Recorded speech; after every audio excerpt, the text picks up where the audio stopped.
I can't get enough of Falco, and honestly, Pit is one of my favorite characters to watch and play as, but obviously, more fun to watch. Yeah, it's like Dark Pit and Pit. A lot of people clown on their down air for being exceptionally weak, but when you're against Falco, where the up B just doesn't quite go that far, you see Pit players so willing to go off against Falco, the linear recovery, and if you're able to get it, you might actually be able to stop them from recovering. Going for the upward arrows as well. I'm not sure how much Midorun uses regular Pit. That F smash read could have worked if not for Falco's air dodge being wide enough to get him onto the top platform. Yeah. And going back to the down air usage, when it comes to playing against Spacey, specifically Falco and Bot, when you're playing as Pit, you have to go for those down airs. Like, when you get the opportunity to get one of these Spaceys off stage, you have to go for the kills when you're presented with the opportunity. Because otherwise, you're likely not winning neutral that many times. And we're going to go for a rising down air as well, just to keep things afloat. But there's the Falco Phantasm used, reading it from ledge, and gets a forward air kill. So Midorun off to a good early start, and immediately just getting the heck out of there. Love that. I mean, yeah, I don't want to deal with Falco on stage, because if I get up tilted once, that your stock's gone at 124%. Absolutely. Just trying to weave around the landing forward airs of Falco, which can be so safe. But Midorun is getting away with it by using more rising down airs. But yeah, getting a little too close there and eating that frame 6 back air. What a good move. Is it frame 6 or frame 4? I remember Falco's back air was frame 4 in Smash for Wii U at the very least. But it's quick. You can definitely say that. I mean, the difference between 2 frames, I couldn't even tell you, but I'll tell you it's fast and it's strong. Oh, but the blaster actually sneaking underneath the Guardian Orb there. Great reversal though. Oh no, but the inconsistent hitboxes of Pit's neutral air. Falco is able to just breeze right through it with the Firebird, despite the fact Midorun had the positioning correct. There should be hitboxes there. They just flash in and out of existence every other frame, so he just purely got unlucky. Trust me, if I would love if Palutena would just give him back his hitboxes, but he deserves that up tilt back air. But he really does. Back in the lead now. Midorun obviously did take away that first stock and going for a down air into up air because Rarikkusu did not tech on the stage there. Gets the up smash in the end. That's kind of like inventing upon, you know, Dark Pits, they'll usually, if they get a landing down air, it usually does so little knockback that you just follow it up into an up smash anyway, but that was a more high distance version and we still got the usual finisher in the end. Yeah, I mean, you gotta make it work with what you got, and you were still in the air when you got that down air, and now getting a little bit of a 2 neutral wins and keeping Falco off stage. Let's see if he can finish off the stock. A 3rd neutral air, but no, getting an up tilted to a down air. Oh man, these guys are just reversaling each other back and forth. Off stage again. But we'll do it. Jumping quite a lot out of shield just to say, I'm sick of being in this combo, let me out. Midorun eventually putting himself in harm's way, and Rarikkusu will get that up smash with Falco to take away game 1. Man, if anyone's going to be sick about being stuck in combos, it's anyone playing against Falco. That's... Yep. You know, Pit, they like to escape disadvantage with falling Guardian Orbitars to block things like the aerials, but it's not going to get you out of a combo that you're already in. Rarikkusu, meanwhile, says, you know what, that was too close for comfort. I'm going to try Donkey Kong. So we're just playing all the fun characters, are we? Yeah. This matchup, I don't know about this switch, I'll be honest. Yeah, this is not a good matchup for DK. It doesn't give you that impression, but I guess we're all kind of reassessing our opinion on DK matchups this year. Now that we've seen players like Mildnaho and the secondary of Rarikkusu having such great success with DK out of, you know, after 6 years of failure, suddenly DK is getting results every other weekend. So maybe they know something that we don't, but Midorun is in the lead right now, that's for sure.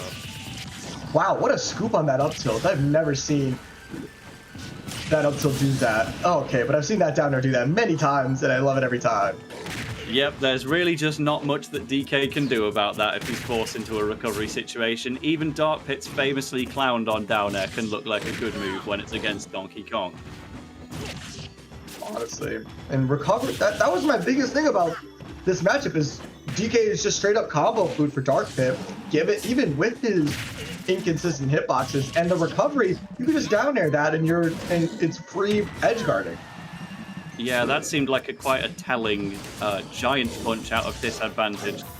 But Midorun will lose that stock to a DK back air. But a nice healthy lead at the moment, as long as you don't eat a giant punch to the face. Is that... Okay, the jump expended, but manages to land nice and safely enough.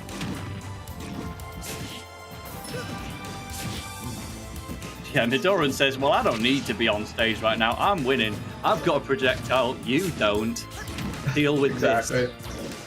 And that can be another tough thing about Dark Pit and Pit is getting off the ledge, and getting to the ledge is a really big downside to the character because there aren't a ton of options aside from those Guardian Orbitars to get back to stage safely.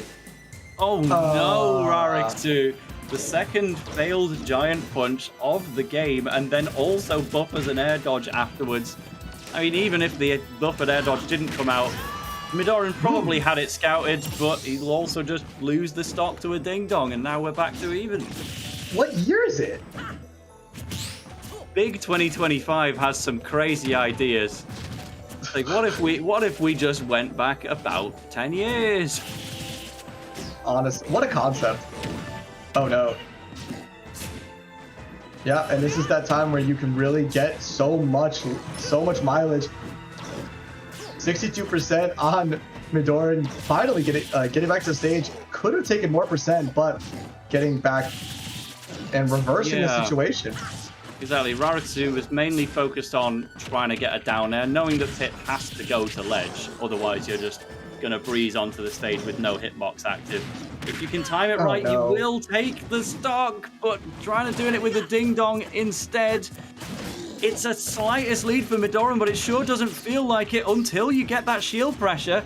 DK, you could probably hit him with just about anything there, but he can get the cargo F-throw. Oh, what a game. That was some spaghetti. What was that whole game? I ain't denying it, but... Okay, I think we're probably going to go back to Falco now, unless Rarikkusu just says, how about my Steve? Oh, he's kind of hovering in that area, actually. Wait a minute. Never mind. The Donkey Kong looked better. The Donkey Kong looked better than the Falco. Well, then we'll stick to it, shall we? Dark Pit on the right. We'll have Rarikkusu on the DK. If he's able to get this third game, then that's a nice 3-0 set win. But Midorun has been keeping this nice and competitive, so definitely not written off. Yeah, this was one of those sets where Midorun definitely looks like he's been playing better, but hey, what a start. There we go. And yeah, sometimes you just get an entire stock for free when Donkey Kong decides, I can't make that back today. Who do you think I am? Oh, there was nearly another one there. I honestly, a drag down might have been another stock. But, okay, never mind. There's a lot of different ways that could have gone at earlier percents, but 66% now on Rarik's. The 1.2% we've taken, was that a spinning Kong trade, or were you just in the magnifying glass? We're finally getting a back air onto Midorun. Man. But now we'll do something a fair bit bigger. You know, even seeing Midorun literally having not been hit all game, I still wasn't taking anything for granted, because Rarikkusu, we know what he does, and yeah, that's a kill at 67, Mochi.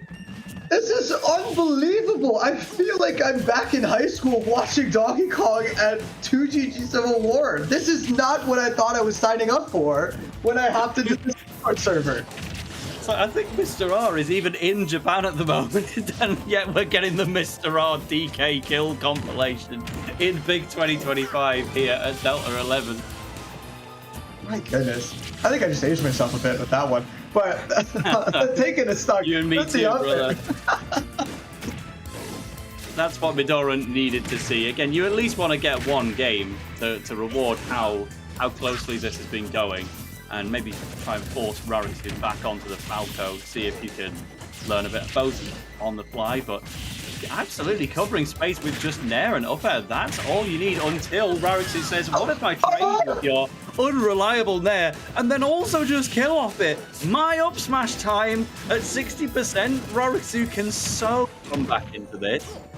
This is a case study on Dark Pit. And the problem with honesty. Yeah, I was literally saying before the set started, Midorun has beaten some super good top players and then has donated sets all over the country as well. And I think that's just the way of the world with an honest character like Dark Pit. But can you get this game and keep the set going? Yes, you can. Straight on the landing. I love a good dash back F smash as Pit. That's such a good move, and it's honestly a shame we haven't seen more of it from Midorun to this point. But my goodness, honesty is like, it's like you're getting caught in a back alley, like, give me your stocks, kid, and then Pit is just too honest to fight back, and you're just losing anyway. And back to the Falco is Rarik, and going into this game 4, hoping Midorun can make it a game 5. And to Smashville we go. Never mind. Apparently we're not going to Smashville. Let's try that again somewhere else. No, I'm definitely relieved to see the Falco come back out, though, for Rarikkusu's sake. Because, yeah, the DK was clearly capable of winning the set, don't get me wrong, but against Falco, yeah, Midorun had a great start in game 1, but Rarikkusu was able to bring it back so methodically, and in that final stock, kind of looked untouchable, where the combos were just lasting upwards of 15 seconds each time. I think with a good bit of momentum, Rarikkusu should be able to seal this one up as a 3-1, but one truly never knows. Let's see what Midorun can do. All right, and going to Battlefield, obviously a counter pick for Rarikkusu. I think it's the first game we've seen on Battlefield in this entire block, but there's the jab block with the down air, building up to 65%. Rarikkusu forced to do an early Falco Phantasm, and Midorun has still had that spotted. Have we got a jump? Now it's used. Okay, but Rarikkusu getting out of danger there. Good roll from ledge, and a good 48% combo on top of that. Why not? And I believe the thought for Rarikkusu is to just not get hit with so many nairs coming off the ledge, but that's simply not the case. Oh, man. Oh, take a forwarder for your troubles. Down a stock early in this game 4. Yeah, and there's certain Falco angles on up B that probably would have dodged that forward air as well, because the hitboxes on that forward air really quite thin, easy to miss. But yeah, Midorun had the exact angle scouted out and got that kill. Oh, nice regrab. My goodness. And the Battlefield counter pick from Midorun, somewhat counting against him there. Rarikkusu was very, very happy to be on that top platform. Falco's up air famously not that strong because he's got the highest initial jump height in the game along with Greninja. But yeah, if you do it from a top platform, it'll definitely kill there. Oh man, yeah.